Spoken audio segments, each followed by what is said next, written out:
Am I not framed well? I think your friend I was sitting a little low I there. feel, There we go. yeah, That gets us I close. feel, In the edit, part of what I do is always to kinda trim one of us down and one oh, up it's and the stuff, wrong. kinda get us closer. See, I think that's, no, see, that's not, is that not enough? That might be Oh, not enough man. Andrew. Okay, let's go with And that. I would never tell you what to do with your life, Andrew. I mess with your style or anything. You should not think about this. But in all Are you talking honesty, about my yeah, I rotation was in my gonna say, chair? set it up however you want. Halfway I've thought through about the that. episode, it's gonna be way different, so no problem. Yeah, I've thought about that. I can't stop rotating when I Yeah. talk. I think at this point, it's part of your online presence is to be constantly moving, so don't change it. It's part of your brand. Yeah, I can't sit still very well. Mm. This is all a great getting to know you introduction, not unlike introductions that are presented in the 11 Commandments of Bagpiping course on the Piper's That's Dojo. terrible. Wow. Wow. I mean, that was just insulting, Jim. But okay, yes, 11 commandments. Yeah. And actually, by way of maybe like intros or disclaimers and stuff, from the very beginning, you do make clear in the course on Dojo U that the concepts here are universal, not just to piping and drumming, but you say to all mastery-oriented pursuits. Yes. Now, when I read that, I thought I like that a lot. It reminded Yeah. me of when I was talking to Camille a long time ago, it seems now, and she said something like those of us who do pipe band tend to be high achieving people anyway, like we drive ourselves hard, like Or we think we are, at yeah. least we think we are, fair enough. And I don't know, that kinda stuck with me a little bit because I think that maybe is a little bit of a general truth about pipers and drummers in the pipe band in the competitive pipe band scene. We beat ourselves up to get rudiments, embellishments, and things like that, like "just so" and stuff like that. So, you say here, in the bagpipe world, everybody disagrees about everything. Ain't that the truth? So then why should I care about what the dojo has to say about the 11 Yeah. commandments? Well, I think the purpose of acknowledging that is that you're gonna go out in the world and there's not gonna be much agreement about anything. By the way, I feel like in the Western world, we actually do agree on some things, Mm, right? And again, this is generally true.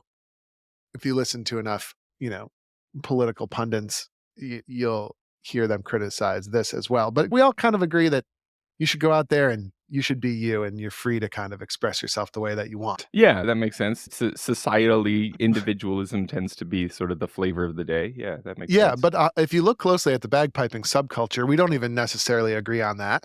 Ah, sure, yeah. There's a faction of people, and in my experience, you might be surprised who some of them are. Mm. And this isn't me bad mouthing, and maybe they are right and I'm wrong, but there are some people in the bagpipe world who are like, "What are you doing expressing yourself? This is how it goes. Yes. What are you doing, bro? This is how it goes, and until you do it like that, you're not doing it right."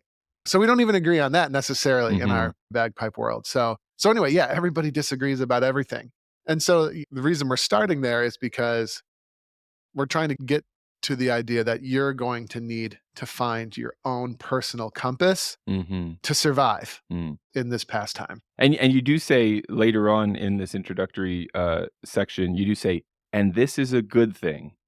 As a reader, as a student going through this, I could encounter everybody disagrees about everything, but you shouldn't listen to anybody else because we are right. No, you say everybody Yes. disagrees about everything, and this is a good thing. You say something Yes. like, "I wouldn't want to exist in a space where everything's monotonous and the same."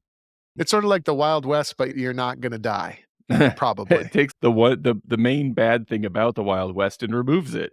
It's Yes. not nearly as Yeah. deadly. Yep. You're not gonna die, and I don't think there's any, like, severely morally wrong things Mhm. going on too often, although I don't know. So then you pose this question in the course. You say, okay, like what's the course? I was about to say course E. I guess I mean student. You like give voice to what the student is probably already thinking, which is, well, then where can I look for reliable advice? Where Correct. can I get good info? And you bring up something here that seems like again universally applicable to all mastery Oh, oriented person. Jim, that was It got bad. so much worse. Oh god. Okay, we're back. I'm not gonna touch That's it good. again. It's good right there. Yeah, and I'll mess with it I in think yeah. post, no problem. The problem is I'm just a little over to the side, and it's bugging me. Yeah, you could, close one eye, adjust the angle of your depth percep or your perception there. one side to the other. There, I'm in the There you middle go. now. But now my monitors are not even, and it's really bugging me. I could understand that struggle. So we're going back. Okay, Jim, what were you talking I was about? just saying that, like, naturally, a person going through this course might then think, "Well, then where can I go for good advice? Who can I You can't. trust?" You can't. That's good. You can only trust yourself, Jim, But and you do usually, even then, I was gonna not say, I a don't whole trust lot. myself. Maybe some people Yeah. trust themselves. I'm the last person I'm gonna trust. But you do say that this course and dojo in general offer something like some first principles, some guideposts. Yes. When you say first principles, I wonder if that would bear a little bit of explanation. Like, generally speaking, or specifically to Mhm. bagpiping and drumming, first principles as in, here are the first 3, and then here comes everything else, or, like, foundational? How Yeah. do we run that? I think what I mean by first principles is something along the lines of, no matter what you're gonna do, these principles are gonna remain the same, and they're gonna help guide you through that process. Mm, It could be anything from learning the basics of rhythm all the way through tuning your bagpipes. Basically, whatever I'm doing, you can look to these principles and they're still pretty good. okay, I like I could that, learn how yeah. to play drums. As a matter of fact, we have our drumming program at the dojo, and they talk about the same 11 commandments. Mm, And you could be working on your diet, you could be trying to lose weight, and the 11 commandments will help you. And they don't just help you as insofar as things you should do, but they help you insofar as diagnosing the problem. mm, Right? So mhm, if I'm having a problem, and especially with piping, but even with other things, you can kind of go through the 11 commandments and you can find the lowest hanging principle where you're lacking, mhm. and you can zero in on it and you can work on it, and it's pretty universal and it's pretty cool. Mm. And so I'm getting the feeling already that, like, these lowest hanging things, these 11 commandments, as they're called in this course, are gonna be the kinds of things that if you address this, it's gonna make a pretty big difference. Way bigger, and it helps you prioritize what things you should be looking at. Mm, Usually addressing those things, and they're usually fairly simple. Usually by addressing those things, you get a lot of bang for the buck. mhm. Now, one Yeah. thing that doesn't necessarily come up as one of the commandments, though I'm sure it'll come into play with at least, maybe a couple of them, but you present it on its own here, kind of like ahead of the commandments, is having a consistent growth mindset as something that, like, Yes. looking back, you see that as having been useful to you. Another thing that I wonder if you could explain a little bit, like, what's a growth mindset? If I didn't have it, what would I have instead, etc. Yeah. Well, I think we go into more depth on that, don't we? Because I Fill that out. remember double checking how to spell Dweck, because Carol Dweck is the Ah, famous yeah. purveyor of But growth versus fixed mindset. it does come up in Finding Bagpipe Freedom for sure. For sure. Yeah. Anyway, a growth mindset is different than a fixed mindset. And this is all, I think, Carol Dweck's terminology, although I've never actually read the book. I feel like it would be a lot to read for a concept that's fairly straightforward. But a growth mindset is sort of approaching things as if you're a beginner, or as if obviously you're not going to be perfect yet. And then you're focused on improvement. And then you don't have ego attachments or preconceived notions about how good you are at something from the Mm. outset. Yes, I did a word search. You're absolutely right. You have a section in this course that's called The Power of Mindset. And like you were just saying, you say in the course, you say those with a fixed mindset only enjoy hearing about their success. They Yeah. dread failure because they see it as never being able to succeed in the future. It's fixed. Yes. That's it. Yeah. Like, I'm not good at this. Mm, Or the one you hear all the time is, well, as a matter of fact, I just heard it the other day. I can't learn bagpipes because I don't read music. mm. Well, hang on a second. Nobody reads music until they start. Nobody can until they learn to. Yeah. Yeah, exactly. And by the way, reading music is so not hard. Mm, We just take it one step at a time and we kind of build it into the process. And then you get better at it the more you do it. mm, And by the way, I'm sure I have a million of those. mm. I just don't do X, or, I'm just not good at Y, Yeah. And so we have all those Speaking of X preconceived and notions Y, in for there. me, it's algebra. I'm just Yeah. not good at algebra. I don't do it. Yeah, sure. Well, I'm certain that you do algebra probably on a daily basis without realizing it. And then, yeah, it's just one of those things where you would just build it up and you'd be able to do it. Yeah. as well or as not well as you set your mind to. Yeah. And bagpiping is, of course, the same way. Are people born with special talent for playing the bagpipes? Mm, Nobody knows. It's far from proven. mm, It could be absolutely untrue, or it could be absolutely true. It's not really relevant. Certainly, I've never seen anybody who doesn't have the basic skills to learn the pipes. And so we just need to get after it mm. Yeah. and accept that we're going to be not that great at first. I really appreciate the way that you worded this idea toward the end of that section. You say something like, somewhere along the line, most of us forget why we got into bagpiping. And then you say, we've abandoned a growth minded approach to piping and we embrace instead a false idea that our skills are limited by who we are and what our circumstances dictate. Yeah. Amen. Whoever wrote that did a good job. But now that begs the question, did I write that? Or did Camille help me? Might have been Camille was helping you out. That's possible. It could be me though. I'm very pushy. I'm a very pushy writer. Get real direct I like with to it. push it right out there. Mm. I like to get under your skin. Well, that one does it. That's good. That's real But direct. I have a feeling Camille helped me. Mm. Well, you do say that none of the 11 commandments that we're going to cover in this course, in which you and I will be talking about a little bit over the next little while, you say none of them require any skill at all. I know. And you say It's that infuriating. all we need is an open mind and a few minutes per day. And you say that Yep. we're going to be shocked at our amazing potential. Yes. Too good to be true. Yep. It is true though. Mm. The shocking thing about learning the bagpipes is usually the reason you're not getting better or that you've hit a roadblock or that you had that epic failure, it usually doesn't have anything to do with like doubling. So, or even steadiness of your blowing or anything, right? It all has to do with your approach and your mindset and where you've strayed along the way. Hmm. Yeah. So, to kind of get us into the right frame of mind, the right mindset, you do provide us with 3 sort of analogies or examples. They are Okay. that of being a parent and raising children that will be able to Always. live as adults. They're also being a basketball coach, the basketball team, and nature photographer. What shall we dive in? Should we touch all 3 of Yeah. them? Absolutely. Take them in that order? This I wrote for sure. This is me. Oh, if I hadn't guessed from the parenting thing, then by the time we got to basketball coach, I would have been like, "This is obviously Andrew Yeah. Douglas." Yeah, I gotcha. Yeah, so you suggest that as far as parenting goes, in the perfect world, by the time your children reach 18, like your vision for them is that they're gonna have the basic fundamentals for how to live, independently, like under their belt, ready to live. Yes. But that's not the By the same way, as like that's not what I wrote. What I wrote was a lot. Like if you're trying to paraphrase, but it's yeah, I'm trying to paraphrase here, resistance is futile, Jim. yeah. But yes, that's the big idea, right? So when Yeah. you're raising children, the big idea is by the time they've reached an adult age, maybe it's 18, maybe it's a little later nowadays, Mhm. but by the time they're adults, they're able to function independently on their own. As a matter of fact, my kids are like, sometimes they're like, when are we going to be adults? Mm. You know this, Jim. As a parent, then you have to think like, wait, I mean, what what is an adult? And I think an When adult will I is be an adult? I think an adult I think you're an adult when you pay all of your own bills. Mm. That's What do you think? Yeah, that As makes a sense. working definition. That speaks Well, to as a working self-sufficiency. definition of adulthood is when you actually pay all of your own bills. Uh-huh. And therefore it's a bit of a continuum, right? So as you start to pay more and more of your own bills, you're more and more of an adult. But then when you finally pay them all yourself, that's when you've officially grown up and you're no longer, I don't know, whatever the opposite of an adult is. Yeah.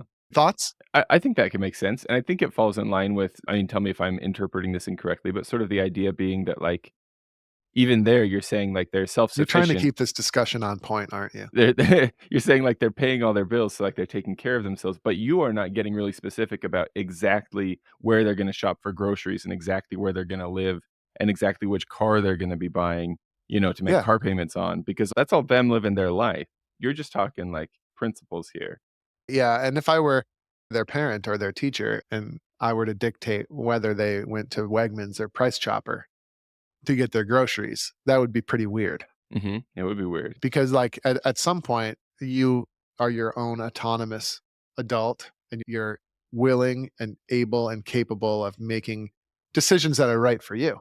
This can be a little bit scary though, even thinking of it in like music instruction. Like I think maybe pretty universally for us as we are transitioning into adulthood is that, like, that is scary. Like, the lack of direct direction, or maybe put a better way, the options, the fact of options can be scary and overwhelming.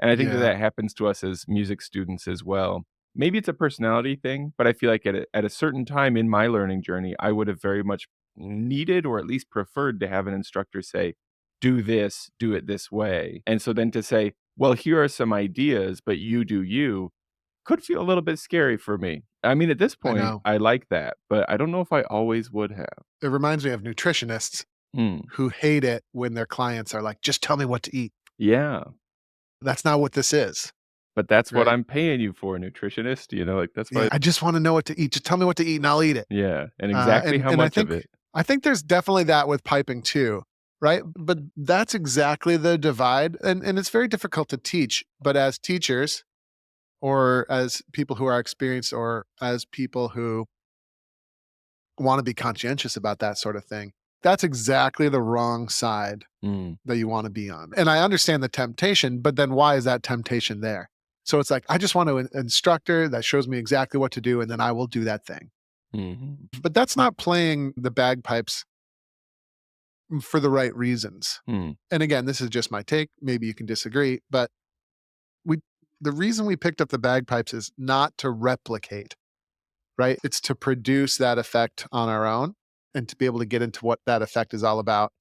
And then, yeah, we want to play for self-expression and not for accolades, is something that we mm, say, right? mhm, And then a version of an accolade would be everybody looking at you saying, "Oh wow, that piper is so great." mm, And you could honestly care less whether you're doing your own thing or just replicating something. yeah, But that's one of those temptations that we don't want to give into.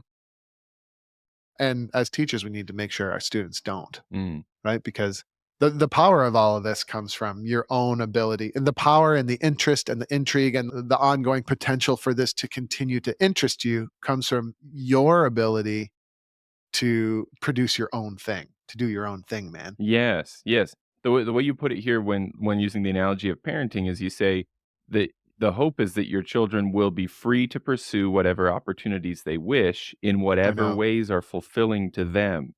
So Yes. you want them to have the first principles in place, the guideposts in place that give them freedom to choose how to live, and that's Yes. what we want for music as well here, huh? Yep. I would say that's exactly right. From a zoomed out perspective, it's a big difference between how we live now versus how we used to live back in the day, right? Back in the day, if you're a blacksmith, your kid was going to be a blacksmith, Yeah, yeah. right? Because it was kind of like, well, if the kid's not a blacksmith, then they're probably going to die. Right, yeah, And so it's kind of like, this is what you will be doing. yeah. And this is it. But it's shifted. It's not like that anymore. Mhm, I think raising your children to be independent and to make their own decisions mhm. that's the secret sauce now, and we're starting to realize that. That's what gives them, but also the world, the society, you know what I'm saying? The Mhm. culture, it's what gives us that infinite sort of possibility. Yeah, People used to be born and expect to die under the same conditions. right. Not only the same for their own life, but the same that their grandparents experienced and Yeah, that their grandchildren would experience, yeah. exactly. And then already in our lifetimes, Jim, I mean, what's changed? I remember I had a by the way, this is another tangent. That's what we're here The for, Andrew, we're here yeah. for the tangents. But I remember driving around when I was a kid, it's just a random memory, but I remember thinking how ludicrous but awesome it would be to be like a super rich dude with a phone in their car. Yeah, They could make a sure, I phone remember that call too, from yeah. their car, right? And I remember thinking that, "Oh my god, that would be so amazing." But where Mhm. are we now? We're at the point now where you're annoyed if someone calls you at all. Yeah, I'm sick of Be being on the phone in my car. Exactly, because people text now, and that's not even true. And now when you're in your car, you can just say, "Hey Siri, read me my messages." Hang on, yeah, I can't hear you because the Siri on my computer just interrupted everything. We gotta be Are you still careful, we're there? using the magic words. No, Siri, I want you to go away. She ruined everything. Are you there, Jim? Yeah, I'm here, man. Okay, I'm back. But that's exactly my point, right? So now Mhm. we have all these things and they listen to us and like, wow, right? So we used to back in the day, not that long ago, Yeah. like you can kind of think about like I've been reading some Scottish history in my travels this year, and basically during the early Jacobite rebellions, like 1708 or something, like that's still the way they were living, man. Mm. You were born and then you expected to die under the same conditions, if not worse, and nothing would change, Yeah. right? And now, like, things change yearly. Yeah. If you listen to this episode in 1 year, the computer program that we use to record this, and by the way, we're having a fairly real-time conversation across thousands of miles. Don't forget that. Yeah. But like, that'll all be outdated in a year. Yeah. It's pretty remarkable. Pretty It's darn crazy. wild. It's crazy. Yeah. And I think it's closely related to this realization. We don't want to just replicate, Mm. right? Making progress or thinking about things in a new way. That is the secret sauce. That's what we're trying to do. And we're trying to do that as artists, and we're trying to do that as people. And when we're raising kids, we're trying to do the same thing as well. Mhm. Yeah. So then, great touch on that analogy. What about the analogy of being a basketball coach? You do say, like, right out from the beginning, "Hey, I'm not a basketball coach," right? So Andrew Douglas isn't saying he is a basketball coach, but he is saying, "But if I were, my vision would be very similar." Something like teach the team the fundamentals, and they're gonna play a great game.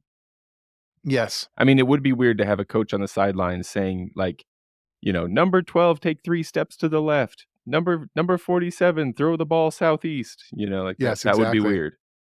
Yeah. And And it's a great example of how reductionism is not going to be the solution to our problem here. It's, these higher levels of emergence Mhm. are the appropriate level to think about things at. But yes, exactly. So you We're not suggest going to do that. We're not going to micromanage. What we need to do as a basketball coach is empower the people on the court to make good real time decisions on their own. yeah, the way you put it in there, you say you help the team to master the fundamentals so they can then be free to create. Yes. Amen, my friend. So then what about as a nature photographer? By the way, master the fundamentals Mm, so that you can be free to create. bumper sticker Right? If material that's not right a there, man. definition, Yeah. yeah, if that's not a definition of bagpipe freedom, I don't know what is. Yeah. But that's it. You want to be free to create. I think what happens is as I think pipers so often end up painted into the corner, they end up in the other trap. Mm, And we were talking about it a little bit already, but the other trap is, just tell me what to eat, mhm. right? And then you end up in this other trap where it's like, okay, well, maybe I've even achieved some of the things I wanted to achieve by doing that. But now all I can eat is just chicken and rice. Yeah. I haven't learned anything. I haven't learned any variation. I haven't done anything. I'm not free to create. I'm not free to Mhm. create my own next meal. So, yeah, you've lost a little bit of weight, but now you hate yourself and everything that you stood for, and you're totally burned out. And so, what's going to happen? In the nutrition analogy, you're going to fall off the wagon, and are you going to end up more overweight than before? That Maybe. that makes sense. It's like rather than learning things about I'm not a nutritionist, so I don't know, but like Me either. Oh, just look at me. I'm thinking like macros and minerals and stuff like that. If you learn about Yeah. those concepts, then you can make different meals every day and have a lot of fun with it. But if all you know is my nutritionist says I can eat chicken and rice, and that's all you do. It makes me think of I think, Andrew, that this is something we might have talked about with Ed Best a long time ago when he was first on the show. The wrong way to learn a new tune would be to learn it as a tune and it then gets put in your collection. But the right Mhm. way to learn a new tune would be like, this tune is full of ideas I can apply in other places. I know. Is that Yes. ringing bells? We don't want to learn tunes and then gather skills along the way. We kind of want to gather skills, and the natural byproduct of that will be some really nice tunes. I have this strong memory of the first time that I tried to learn guitar. I must have been like 11 or 12 years old. And I had this like junior sized nylon string guitar that I think actually belonged to my sister. And I opened up an Enya piano book to the song Pilgrim. This was Noise. from the album A Day Without Rain, I believe. And I think that the chords are D, A, and G. And I remember Dang. learning that song and then realizing, oh, now I could probably play other songs that use the chords D, A, and G. And that I was a know. really exciting idea, like, oh, I didn't Yes. just learn a song, I learned chords, and they're gonna be useful in other situations. Yes. By the way, pipers learn chords too. Mm, But because chords aren't really part of our day to day repertoire, that realization seldom gets made by pipers. Mm, But when I look at a tune, I'm automatically, by the way, without thinking about it, kind of starting to decipher what the chord progression is of that tune. mm, Because if I understand what chord I'm currently functioning in, right now, not every note in a phrase is going to be a member of that chord, but most will. And so now when I'm sight reading or memorizing or learning, instead of having to select from the 9 possible notes, I can select from the 3 possible notes. In all likelihood, this is what I'm going to have to play in this area because this is the sort of chordal yeah, it's like shape. the shape, yeah, that makes sense, yeah. Yeah, but we never do that as pipers, right? Mm. It would help with Uh, composition too, those of us who of aspire course. to make music, like to write songs, being And aware also of to write that. harmonies, right? Oh, for sure, yeah. So as I started to play other instruments and write harmonies, something I always did was made the connections I could make between the different things I was learning. Mm, And this is all related. This is what we should really be doing. We should be learning the actual fundamentals mm, so that ultimately we can be free to create. But instead, it's easy to fall into the bagpiping trap. By the way, it's less and less easy by the day. hmm, The bagpipe world is getting smarter and smarter, and we're sort of experiencing our own enlightenment across the last 20 years or so. hmm, But it's easy to fall into that trap where just do this, now do this. Now we're going to solo compete and just play it like this. mm. And then if you play it like this, you'll get your prize. And so we follow this linear pathway, but then we end up way out on an island somewhere where we're not really flexible to do a whole lot. And we don't actually have the skills and the specific types of experiences we need to solve some of those problems. So you hit that ceiling Mm. and you don't have anywhere to go from there. It strikes me as kind of funny, Andrew, kind of funny. I wonder if this is something that you've had to think about yourself that, like, a lot of us, myself included, have come to the Piper's Dojo specifically because we wanna get better. We know we wanna get better. And but our part of our mindset might be, tell me exactly what to do," you know? Like, that might For be sure. why I came to the dojo initially, and so then it puts the dojo staff in this funny position where it's like, "Okay, yes, come. Now let me teach you, but let me teach you," like, it's like this jujitsu thing where it's like you wanna take that student and direct them on a path, not the path they were Yeah. expecting, you know? It is Yes. instruction, but it's a instruction toward not being told exactly what to do. Weird. Yeah. It's like your goal is to work yourself out of a job. Yeah. And the secret there is you got to make it fun. Mm, So if you can change direction, or if you change direction on somebody, especially somebody who's been doing something a certain way for a long time, it can be very affronting. mm. And I don't know what other words you could use, threatening, or Uncomfortable it for gets your sure. it gets your guard up. Like, wait, what Mm, the hell's going on? But if you can somehow make it fun, then at least you're having fun and you're not too worried about like how different it is. mm, For example, if you tell someone, okay, now we're going to play this tune, but no embellishments at all, absolutely minimally viable score. mm. If you tell most bagpipers that, they're immediately going to get, defensive and what have you. And Yeah. so, yeah, how do you make that fun? Mm. Good question. So, give me another analogy, nature photographer. Oh, God. I'm not a nature photographer at all. I love that most of these are like, "Let's look at this thing. I'm not that thing, but if I were," you know? But if I I were, appreciate that. I took a photography class in high school, and I enjoyed it, but I do remember it being somewhat painful that I thought it would be a really easy class. It's not as simple as just, like, hmm, camera, push a button, like, that yeah, doesn't get tell good me what to shoot. photos. I've seen good photos, and what I was Tell me how to getting. take good photos. Yeah, tell Just me tell me how, how. absolutely, yeah. But I Hmm. remember having very discouraging experiences and being like, "Oh, that's a beautiful tree, that's a lovely mountain," you know, like, I've seen pictures of nature stuff that look nice, I'll make that nice stuff. Why doesn't mine look good, you know? It's not the Yeah. same. Yes. It requires creativity, doesn't it? Take a Mhm, good picture. yeah.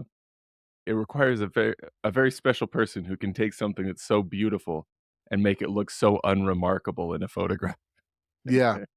Man, it's so true, isn't it? And Mm, then, yeah, so I'm not a photographer, but I bet you there's a lot of potential ingredients in there. And you need to be able to do the alchemy with those ingredients. Like mm. you got your focus and you've got your aperture, right? And you've got These are words, blah, blah, blah. yes. You got all those camera knobby So things. many And then knobs. you have ISO, all that's a the thing.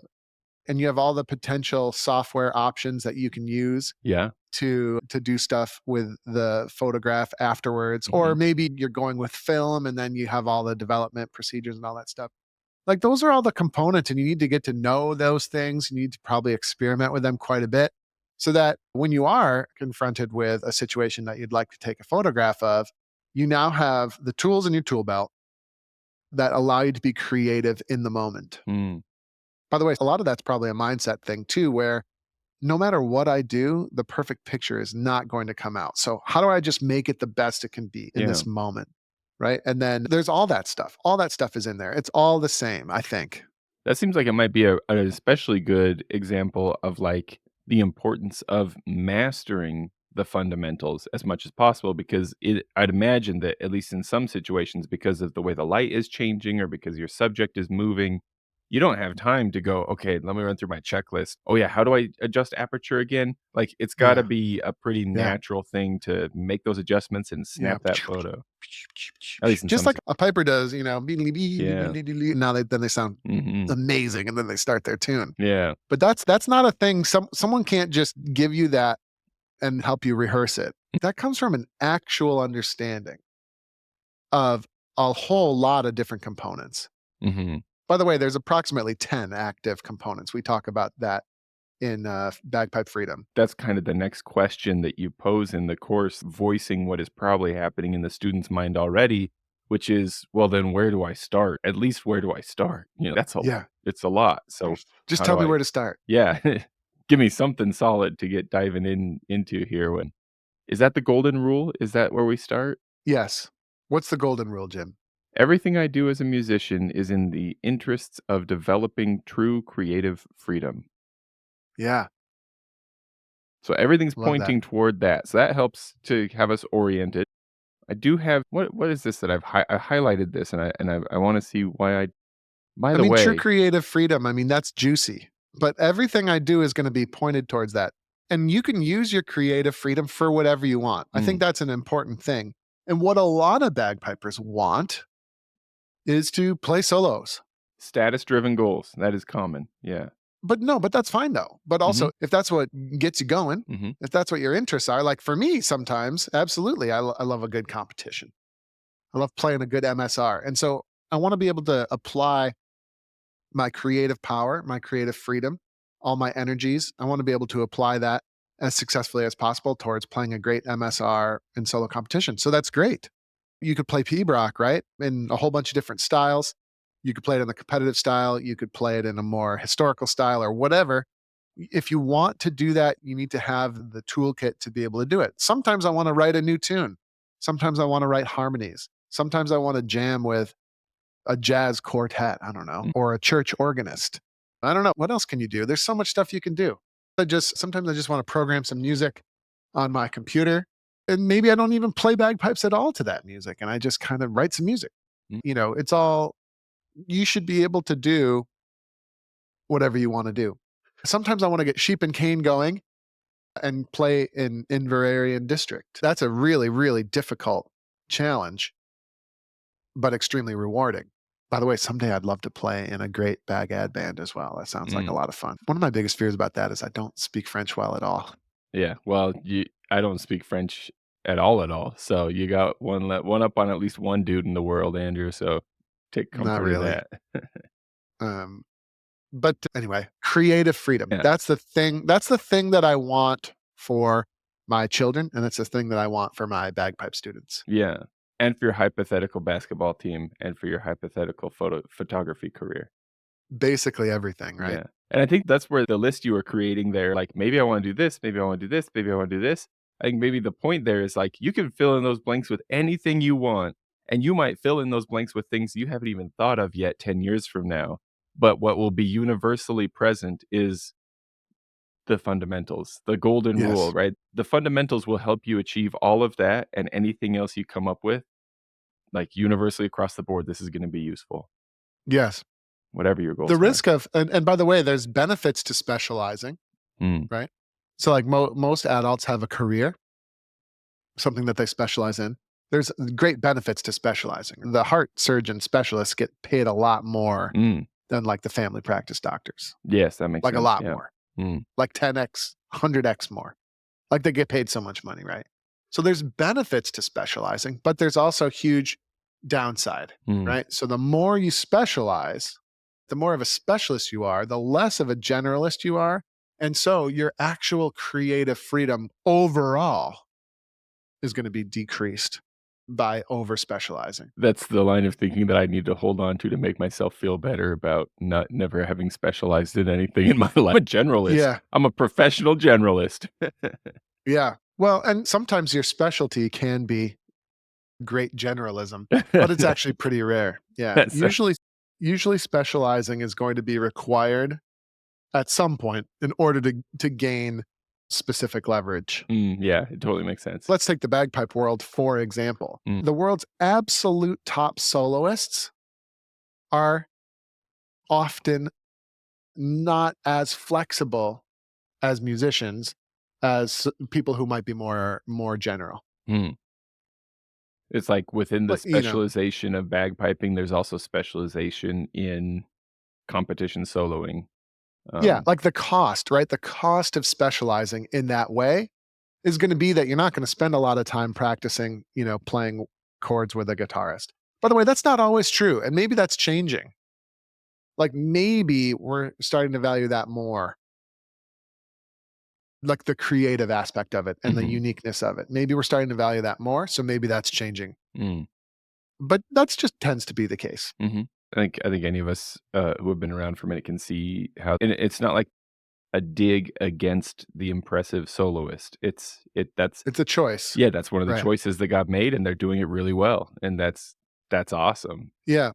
And Yeah. we need that too. It pushes the envelope in terms of what can be achieved, and it gives us all new ideas and inspires us. It's like, it's cool, it's good. I think maybe you want to, in the, I'm picturing the field at the Glenfiddich this year. Mm, And I'm already criticizing the thought I had is, well, you look at somebody like Stuart Little, who's in the Glenfiddich and pipe majored a world champion pipe band in the same year. That's mm, bananas. mhm, And maybe those two crafts are extremely closely related, but I would say that they're really significantly different in a lot of ways. And there's definitely a big Venn diagram there. mm, But maybe that solo piping specialization, maybe it's overrated. Maybe I'm wrong. m'kay. Anyway, food for thought. Well, it's great that that kind of brings it back to your opening statement, just that, like, everybody disagrees about everything. Even within our own head, we can disagree about things, and Mhm. that's good because it keeps you re-examining ideas that you previously might have held as somewhat fixed. It keeps stuff flexible. It's a good thing. Yeah. Yep. So you pose this question here. You say, "What would true creative expressive ability mean to you?" Yeah. That's the thing, right? What does it mean to you? And no matter what the answer is to that, these fundamentals are going to help. That's the crux of it, right? The main Mhm. thing. And one of the things I've experienced in my life is that as I approach what I thought was my ultimate dream, as I approach that, I find myself less and less interested in it, and I'm looking for something different. Oh, Does that ever man. happen to you? Yes, Andrew, that is what a painful experience. That yes, Yeah. that's and sometimes I get really, really exhausted with it, you know? But I think it's probably the human condition. You get 100 feet from the summit of Everest and you're like, "Geez, what's gonna come after Yeah, this?" you just immediately start going, any other mountains around here? Yeah, and that's normal. I remember when I was young, I remember dreaming of performing with the Syracuse Kilties Pipe Band in concert. Mhm, Great band, but, like, my interests are no longer that, mhm, right? They are different. They've moved on from playing in a performance mhm, locally, right? They've moved on from that. They're mhm. just different. But the tools that I would have used to play with the Syracuse Kilties in concert, the tools are similar, right? Mhm. So it's the toolkit that we're interested in. We don't want to get too fixated on any specific accolades or experiences because it's going to change on you. You know, Andrew, I don't have this idea crystallized enough in my mind to express it well, but there's something hopeful, at least to me, in what you're saying there. Having had this experience repeatedly, where I think that I know what I'm doing with my life, and once I achieve this thing, I'm gonna feel fulfilled, Yeah. etcetera. It's such a pessimistic way to live. Well, because either you set yourself up with this specific goal that you can't get, or you get there and then it's like, "Well, now what?" Now Like that what? kinda thing. Having gone through Exactly. that cycle so many times, like, I've become frustrated with myself often and been like, "Why can't I just buckle down and focus on something?" Uh, but I think a more hopeful way of looking at that might be something like, it's all gravy, like, it all works together, or at least it can. Yeah. If I zoom back far enough, then I can see how the thing that I was really excited and relentlessly focused on 20 years ago has played a role, in other things that I've been really excited about since then, Yeah. maybe in really obvious ways, sometimes in ways that aren't obvious, or maybe will become obvious 10 more years down the line, and so then I guess maybe it's because otherwise it feels like that's a lot of effort wasted. That's right. Maybe that's Well, part of it. and goals are very dangerous Hmm. for that reason. The thing you just said rings so true to me, which Mm. is achieving a goal is not it's not necessarily that great. Either you fail to achieve it, not well, we generally call that failure, right? Mhm. Might not be, but so either you fail to achieve the goal or you achieve it. Both of those suboptimal, Yeah. right? Yeah. Yeah, I mean, achieving a goal is great. I, It's I it's get it. cool. It's cool for a couple minutes. But if that's the ultimate goal, like imagine the nightmare of achieving the ultimate goal. Yeah, so it's like a dangerous place to put. I don't know what it is that you're putting on that. It's not necessarily focus, because it can be good to focus on, like, a goal post, because that gets you further along in Yeah. progress. It's like a sense of self-worth maybe, or an expectation of fulfillment or something like that. You put that on the goal, that's what can be dangerous. Sorry, I'm just having an Yeah. existential crisis live on air here, Andrew. Sorry, Yes. I'm working through Exactly. things here. It's okay. I get this all the time. You're a great therapist. Yeah, yeah. We definitely don't want to assign our self-worth outside of the sphere of things that are within our control. Mhm, mhm. Yes. Yeah. That's very dangerous. Mm.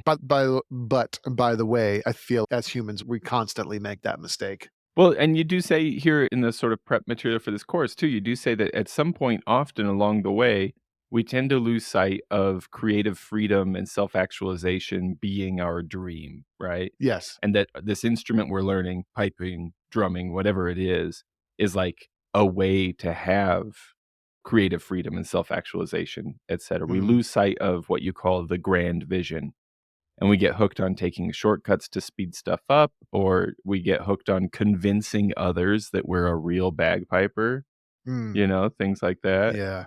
Fitting in. Yeah, absolutely, fitting in for sure, yeah. Chasing those Yep. claps too, just getting people to say good job to us gets addictive. And you suggest that there are an infinite quantity of possible circumstances and limiting beliefs that could contribute, but here is a bulleted list. Okay. You wanna hear Let's some of have it. them? Yeah, I wanna Here's hear it. one: poor teaching, either Yeah. because the teacher didn't learn effectively themselves or something else. Poor teaching can contribute to this. Pause me if you wanna talk about any of these more in depth, but I'll just move through the Yeah. list. Another is territorial, jealous, and toxic pipe band environments. Oh, yeah. Yeah. By the way, I feel like that's getting better. I I feel also like feel it's that way, at least in my yeah, like personal sphere, yeah. 20 years ago, the toxicity seems like it was a lot more, although Yeah. maybe I personally have just risen above it more. I don't know. Mm. I don't feel it that often anymore. I feel like accusations of recruiting and the schmoozing the judges and stuff like that ran rampant in my youth, but aren't a thing anymore, so, Maybe we just but I don't don't care know. about it that Maybe we much just don't anymore. care, yeah. One realization I've come to as a grown up Mm, is that I've never met I've and that's not true actually, but I very seldom meet a judge who isn't just trying to get the best result they can. yeah. You They know what I tend to mean? be And pretty maybe they nice fail. people, yeah. Maybe they fail to get, to do Mm, their personal best. And maybe they fail, but they're trying their best. And yeah. so there's no point like running around feeling pissed off about judges all the Mm, time. It doesn't benefit anyone. yeah. Another one, and this one hurts, is your own lack of discipline. Ouch. Yeah. But it's real, it's true. Yeah. I mean, I'm not sure discipline is the exact correct word You there, but yeah. clarify there, you say resulting in shortcuts that, sabotage your original plans, and for me, Yeah. I may think if I take shortcuts around things, embellishments and stuff like that, I might get to where I can get a thing to work in one specific context, Like, I get it, one specific song is passable, but I've Yeah, actually cut my own legs out from under me in terms of being able to expand from there. exactly. Another one you drop in is you, air quotes here, "You just don't have time to devote to practicing." Oh, yeah. And then you give a parenthetical, you say, "By the way, you do have time." You do have the time. Yeah. I've said this before on the podcast, and I liked it. Mm, It had a nice ring to it. yeah. What you don't have time for is the empty result. Yeah, no time for BS. That's what you That's don't right. have. If you get a great result or if you feel great about it, you'll find the time. For example, we all have time to just lay on the bed and watch Netflix. Oh, It's because it's like a predictable, comfortable thing, right? and you And can yeah, just fall right into it so easily. yep. If I told you, if I told you, carve out, if you give me half an hour a day and you'll be a millionaire by next June, would you find the half hour a day? I think I'd find the half hour a day, yeah. Yeah, I think I'd protect that half hour pretty seriously. exactly. Exactly right. And you would find the time, right? And so the bagpiping, right? We have this dream in our mind Yeah. about being a creatively free, powerful musician on the bagpipe, right? If what we applied half an hour a day to was really moving us towards that, Mm, and we enjoyed the process and we felt good and we feel fulfilled and happy about doing it, you have the time. yeah. The problem is you usually spend that time frivolously, either being a fault of your own or maybe not, or Mm, maybe, maybe not, although at some point it's your fault, right? At some point you got to take ownership. But that might be your fault or not, but you're wasting that time. yeah. And then you know it subconsciously, at least you know you're wasting your time. And so you start to have less and less willingness to Yeah. use the time for that. Yeah, that for sure happens. I mean, I see it in my own life at least. And Hmm. maybe it hasn't bubbled up, like you say, subconscious, right? Like maybe it hasn't bubbled up to the surface where I can go, no, I don't feel like doing that because I feel discouraged because I've been doing something like that for years now and I'm not achieving the results that I did. It's Yep. not that well put in my head. It's just like this general sense of like, what's the point? I don't. eh. Maybe it's not even that clear. It's just like I can't get up enough motivation to do the simple, like get my pipes out of the case. Hmm. And that's it. I don't examine it further than that. Yeah. Do you have that same hesitation when there's a cupcake sitting there on the kitchen counter? Are you kidding? That cupcake is gone in a You're flash like, of a "Man, I just can't be bothered it to takes take so the peel time that to paper unwrap off. that." Yeah. It's just not something that happens, and that's because, I don't know, what do they call it? Satiety or whatever of that cupcake is Mm, so awesome. yeah, Whoever perfected the cupcake, wow, yeah. good for them. So then we can trick ourselves, right? Put a little bit of cupcake frosting on the end of your blowpipe for next time. Yeah, For reals though, sometimes I use little tricks like that and it can work on myself for a little while. Doesn't always last, but exactly. and then the last item on that bulleted list was a lack of support from family and friends. And then you say a combination of these or other things, they can all contribute to losing it. So, Jim, how are we gonna solve this problem? You know, what are we gonna do? What are we gonna do to make sure we're on the right path and we don't fall into any of these horrible traps? It would be so nice if someone had, like, I don't know, 10 or 11 really good, clear, and easy to Operating understand. Yeah, principles. operating principles, goalposts, Yes. if you will, that I could follow along and Yeah. Well, it wouldn't have turns to out there guess. are 11. Ah, There used to be 10, and there were 10 things, and I was like, "Ooh, we should call this the 10." But then I thought about the 11th one, and then I was like, "Crap, you need that." And so now there's 11, and it doesn't surprise me, you know? I'm not God, I couldn't get it down to 10. Close, but not quite. there you And go, that's then the way to phrase it, rather than being like, "I saw God's 10, and I said I could do one better." yeah, Instead, it's, "I'm not as good as God, I can only get down to 11. I'm that close, but not quite." that's right. But anyway, the 10 commandments are like 10 operating principles That's the for idea, yeah, there you go. my point. I maybe what I'm trying to get at is that they're as concise as they could possibly be. Yeah, I mean, 10's a pretty small number, so Yeah. So that's what we're gonna do. We're gonna dive into these 11 commandments of is it bagpipe mastery? Is that what we call them? 11 commandments of bagpipe mastery? 11 commandments of mastery, Of because it doesn't mastery. it doesn't necessarily have anything to do with bagpipes. It Mhm, does, but it doesn't. mhm. So we'll open up with commandment number 1, soon, next week, week after, I mean, something I like think we that? should I think we should go through all of them in not that long of a period of time because they're Mhm. very simple. Yeah. Maybe just do one episode to hit them all.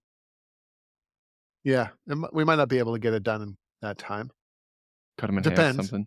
Depends if I'm ready to focus or not. That's the thing. We'll just see how many tangents we get pulled off on. That'll decide the pace. Yeah, I think people like it though. I think they like the tangents.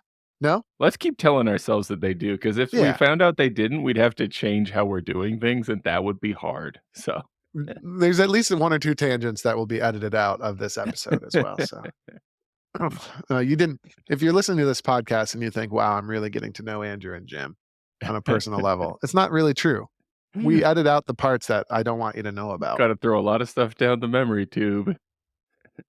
All right, so that was part 1 of this, and then part 2 coming shortly, where we actually get into the 11 things. That's right. To be continued. Hey everybody, Andrew Douglas here from the Piper's Dojo, and I just want to say thanks so much for listening to today's iteration of the podcast. If you enjoyed what you heard here today, it would be super helpful to us and to a lot of bagpipers out there trying to find us. If you could give us a top-notch review on whatever platform you're using to listen to this podcast, particularly Apple, iTunes, and Spotify and things like that, your review would be really, really helpful. So if you have a moment today, definitely go over there and help us out. Other than that, until we meet again on the podcast or somewhere else, thanks again for listening.